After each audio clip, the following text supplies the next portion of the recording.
Hi everyone, it's Az here from HeelvsBabyface. Yes, I know it's late at night. No, I don't care. Look, I've been busy recently and I've been up late doing America stuff. So last night my body just shut down when I went to bed. Shut down, and I didn't wake up till 7:30 this evening. So you're getting your video now. So if you come from the same neck of the world that I'm in, it's going to be really late. If you're American, you're like, oh, where did this come from? Hi, how you doing? But I think this smile on my face is going to get wiped pretty quickly because we're going to go into the hypocrisy of the comic book industry. We're going to go into why this event that's going on literally just expedited the comic book industry's demise, because this has been years in the making. It's just been dying a slow, lingering death, and now it looks like bang. All the chickens have come home to roost, and the comic book industry is getting what it deserved, because this, unfortunately, is what set it up. And the sadness, of course, comes from the fact that who are the people who are going to suffer? The comic shops.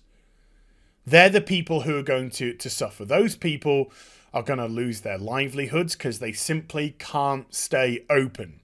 And they have been casualties of an industry that has had so little respect for them, for its comic book reading audience, and anyone.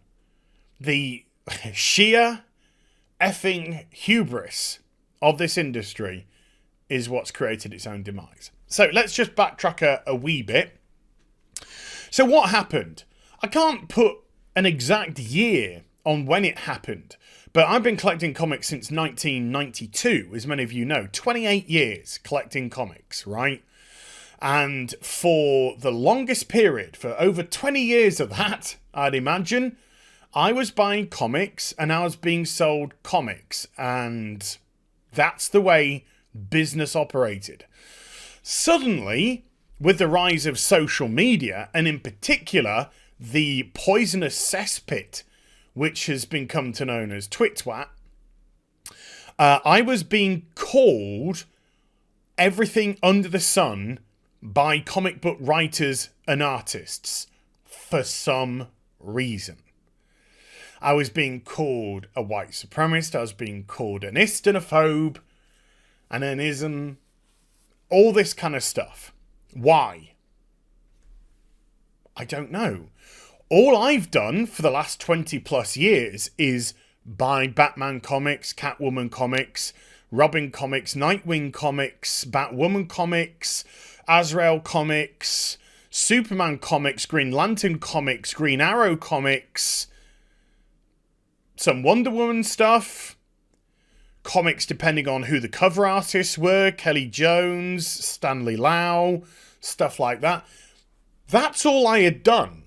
So why was I suddenly being called an islamophobe and this, and I was part of a problem, and I needed to shut up and my voice didn't matter anymore? Where did this craziness come from? Well, it seemed to materialise from the fact that the comic book industry began to hire on political ideology and not talent, and began to hire on diversity and not talent. The irony, of course, which I've mentioned many times over in videos, is when you hire on talent, it's fair. Because talent doesn't discriminate. So if you are the best writer, the best artist, the best editor, the best inker, the best letterer, whatever it may be, if your talent is there, it will shine through. So if the comic book industry had off talent and the best 1,000 people were all black women, that's who you should hire. That's who you should hire if they are the people who are producing the best work. Not because of their colour or gender, because of the best work that they did. So that's the beauty about the meritocracy. It is fair. But when you hire off diversity and when you hire off political ideology, it's not fair, it's discriminatory. Because you're cherry picking very specific traits on people. So we get I chuckle because we're going to go into this in a second. We get told the heroes that we want to read. The propaganda, I think is the word that I'm looking for here, machine comes into full effect. And I can remember distinctly having a conversation with my friend, because I was a DC guy, and they read some Marvel comics, and I said to them, so who's like the big, I think we're discussing the films, and I was saying, with all the films kind of like turning things on its head, Iron Man, I don't remember being that much of a main character, but since the films just skyrocketed him, who are the biggest characters in Marvel at the moment? And I was expecting them to say to me, oh, well, it's Iron Man, Captain America, Thor, Spidey, Black Widow, to kind of follow the trend of the movies. And he was like, I think it's Captain Marvel. I was like, who? And I think it's Captain Marvel. Yeah. She's like the Marvel's version of Superman. And I was like, oh, right, okay. And I was like, so she's like the main hero. And it's like, oh, yeah, really, really popular. And that's me scratching my head. This is probably around about 2013, maybe 2013, when I started kind of reconnecting again with the comic book industry, reconnecting with purchasing comics after a bit of a lull. And so I was kind of like, oh, right, I've never really heard anything, never. But that was because they were a Marvel person, what they had kind of heard. But when I started to get more into the comic book industry, and I started to get into the minutiae of it a wee bit more, you soon discovered that this character weren't so popular at all. So why was I hearing these things? Why was I hearing about Squirrel Girl being pushed and she's amazing? Can't sell any comics, but she's amazing. There's all this weird stuff which seemed to come out. Why was I being told that, the main heroes, Captain America, Thor, Iron Man, all of these characters were gone, were replaced? What? Tony Stark's no longer Iron Man. Oh, no. It's a 15-year-old girl called Riri Williams. Okay. Why is that? Don't know. Oh, right. Okay. What about Thor? Oh, Thor's a woman now. Right. Why is that? Don't know. Is the Hulk still there? Yeah. Hulk's still there. Oh, okay. Right. So Bruce Banner's still there. Oh, no. It's an Asian guy now. Okay. Why is that? Don't know. That seemed to be the answer which constantly came back to me. Dunno. Why have they done this? Dunno. And of course now we know exactly why they did it, because they wanted to do exactly what Doctor Who's just done in recent history. Wipe off that whiteness and get it a little bit more coloured paleted. Not realising that you can't just replace and expect the same audience. Because the same audience has grown up with these characters for years upon years upon years, and then are suddenly told, oh, now you have to like this character because it's your character, even though we've changed everything. Even though Riri Williams is a 15-year-old psycho. Even... Forget it. So that's the reason, that's one of the reasons. And it caused discontent, as it would cause. Because they had all their favourite heroes, which they'd liked for decades, wiped off the map because the industry was now being run by people with a political ideology and people who were pushing diversity for diversity's sake, not for the right reasons, which is talent. So Captain Marvel, just an interesting little one for you here, is on her 8th, 9th, 10th reboot in the last decade. And here we are in January, comic sales, and she's coming in at 49, selling just short of 30,000 units. But she's the most popular Marvel character. That's what we keep being told. But when you actually go up to the top, And when you look at the Marvel superheroes, you've got Thor 1, but Thor got cucked. So, but it's Marvel number 1 again. X-Men, low number. Guardians of the Galaxy, 1. Spider-Man. Iron Man, 1. Marvel's X, New Mutants. It's the same heroes that people have wanted and always wanted, but again, constantly relaunched by Marvel because they can't sell their comics unless they relaunch them and reset them to number 1s. Because the writing, the editing, whatever it may be, is piss poor. And having watched channels that deconstruct the industry and deconstruct comics, some in a very methodical way, some in a very comical way, it's easy to see how piss poor the editing has been, how piss poor the artwork has been, how piss poor the writing has been, how piss poor the characterization has been. So how would you sell these comics? Meanwhile, their bestest, biggest as everest character is languishing down just below number 50. And then February sales. Maybe that was an anomalous reading for some reason. Again, we see the ones at the top. Relaunched Wolverine, X-Men, relaunched Gwen Stacy. Spider-Man, Darth Vader, relaunched. X-Men, Spider-Man, Guardians of the Galaxy, Hulk. Where's our bestest ever greatest? Oh, she's down at number 50 this month. Number 50, there we are. For some reason, she doesn't even want to highlight herself. She's so embarrassed. Flash Forward will highlight itself. Marvel's will. Captain Marvel doesn't. Maybe it's every other 2. But there she is. Just 30,000. On issue 15. Their great hope of the industry. It's like WWE with Roman Reigns. They just can't understand that people won't accept him. And they just double down, triple down, quadruple down, again and again and again. Whereas the ones that they truly want to get behind, they piss around with. I know for a fact that the recent Iron Man hasn't actually been Tony Stark. It's been like an AI of Tony Stark. Complete and utterly different. Some soy-based entity in an attempt to emasculate the character. Because Marvel Comics resents its audience and hates its audience. Which leads us to this. A couple of days ago, I wasn't blocked by Dan Slott. But a couple of days ago, I went on Friday Night Tights podcast and I heavily criticised the man. Why?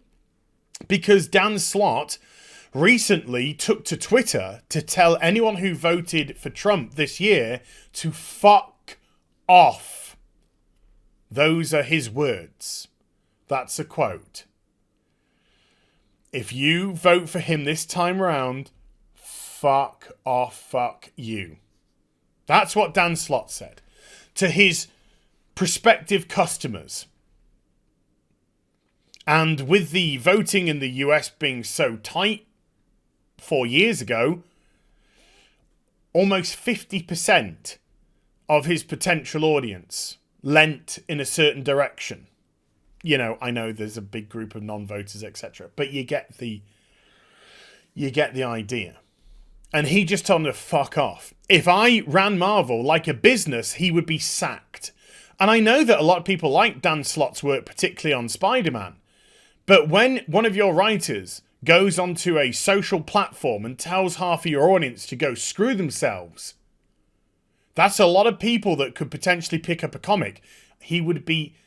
Well, the first thing I would do was reprimand him, tell him to apologise and tell him to buck up his behaviour on social media. Otherwise, he's gone. Out of the company. Gone. But Marvel doesn't care because Marvel is pushing its own political ideology, as we've seen from Kamala Khan, as we've seen from Captain Marvel, as we've seen from Squirrel Girl, as we've seen from Riri Williams. They are intent on destroying the characters which people have loved for decades upon decades upon decades. And I tell you what, Marvel Comics came out the last couple of days to say that they were going to offer some sort of relief to comic shops. How practical it's going to be is who bloody knows. But DC Comics haven't even opened their mouth. And another thing I said on Friday Night Tights is, who's meant to be running the show at DC? It's meant to be Jim Lee. Where is Jim Lee? Where is he? Where is his tweet? Where is his statement? DC Comics, quiet as a mouse. And DC aren't quite as bad as Marvel, but they seem to be wanting to repeat the same mistakes as Marvel. New Warriors. This is an industry that hates its audience. This is an industry that hates its history. It has no respect for it whatsoever. This is an industry that's meant to be in the business of making money, and they want to make political statements instead. That's not conducive to making money. Everyone has said it. Nerderotic said it. Bowstreak said it. Yellow Flash has said it. Everyone has said it. We don't care what your politics are. We don't care if you lean left or you lean right. What we care about is the product that you put out for your customers. That's what we care about. Because if it's a good product, we'll purchase it. And if it's a piss poor product to push an agenda, it's going to get highly rejected. If it's a character that you're trying to push that people don't get behind, it's going to be highly rejected again and again. And you can keep cancelling like America Chavez and then we're giving her another crack at the whip to fail again. But joke's on us, because this time she's only got a 5-issue miniseries, so it's going to be over before they can say it's cancelled. Which, of course, if it was an ongoing series, they would probably have to say after 5 episodes, issues, whatever you want to put it, if it had the same quality of writing that Gabby Riviera, again, easy for me to say, brought to the table, which was trash. But I suppose when you hire people that aren't qualified, when you hire people who have never done this before, and then given them these characters to work with, what do you expect? They haven't earned the position. They haven't warranted the position that they've been granted. They've been given it because they've ticked one of your respective boxes. And that's why people like me and many others suddenly get referred to as ists and phobes, because they are so defensive, because they know we're shining the mirror up and they can see exactly who they are themselves. And it's themselves who are the discriminatory people. I'm just a guy who's been buying comics for 28 years. I'm just a guy who 20 plus years into that was very happy. And then suddenly I was a guy that was being attacked by your Dan Slotts and your Gail Simones and all these people on Twitter for what? For no reason whatsoever. So now, a couple of days later, I find myself blocked. And more importantly, people who follow me, who have never even interacted with him, find themselves blocked. Because snowflakes like Dan Slott, have to do group blockaging. Oh, I'm going to block the person, and then it's going to block the people who follow that person, because Dan needs his safe space. The snowflake needs his safe space from criticism, but he can tell you to fuck off. This industry brought it on itself, and it's the comic book shops that are going to suffer. People can find other things to do with their money. The customer can find plenty of other leisure and luxury activities to put their money into, other than buying your mitigated trash. You brought it on yourself. Just before I sign off, because I know this has been a bit of a chatsy poo. Recently, Gail Simones and stuff have been asking for a truce. A truce! Let's have a truce. All the people that criticise us, let's have a truce. You want the truce when you've burnt the building to the ground. No. That is a falsehood. That is fake and disingenuous. It's too late now. You burnt the house down and now you want a truce with us. We didn't fire any shots. You fired the shots. You burnt your own building down. It's too late. It's too late. You did it to yourself. So I hope you enjoyed the vid. If you did, do get a thumbs up and also subscribe to the channel. Follow me on social media and Twitch for live streaming. Links are in the description box down below, and I'll be back with some more stuff very soon. You take care. Bye for now.